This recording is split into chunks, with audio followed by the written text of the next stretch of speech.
ஓம் நம சிவாய். திருச்சிற்றம்பலம். ஸ்ரீ ஐயர்மலை சுரும்பார்குழலி உடனுரை வாட்போக்கி பெருமானை நாவுக்கரசர் திரு ஆலம்பொழில் என்ற தலத்திலே பாடும் பொழுது நம்முடைய சுரும்பார்குழலி உடனுரை வாட்போக்கி பெருமானை போற்றும் வண்ணமாக ஒரு தேவார பாடலிலே ஒரு பாடல் மூலமாக நமக்கெல்லாம் உணர்த்துகிறார்.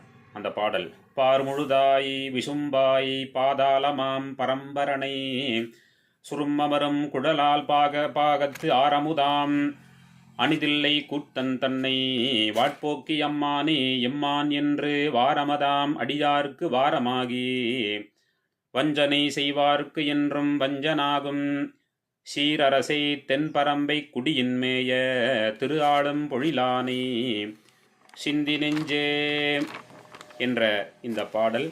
இந்த பாடலுடைய பொருள்: முழு பூமியும் விசும்பும் பாதாளமும் ஆகிய உலகங்களாய் நின்றவனும் வண்டுகள் மொய்க்கும் குழலினையுடைய உமையம்மையை பாகத்திற்கொண்ட ஆரமுதம் போன்றவனும் தில்லையில் ஆடும் கூத்தனும் வாட்போக்கி திருத்தலத்து தலைவனும் எம் தலைவன் என்று பாராட்டி அன்பு கூறும் அடியவர்பால் அன்புடையவனும் வஞ்சமனத்தார்க்கு என்றும் வஞ்சனும் சிறந்த அரசனுமான தென்பரம்பை குடியைச் சார்ந்த திரு ஆலம்பொழில் சிவபெருமானை நெஞ்சமே இடைவிடாமல் சிந்திப்பாயாக என்ற இந்த பாடலின் மூலமாக இதை நாம் உணரலாம். ஓம் நம சிவாய.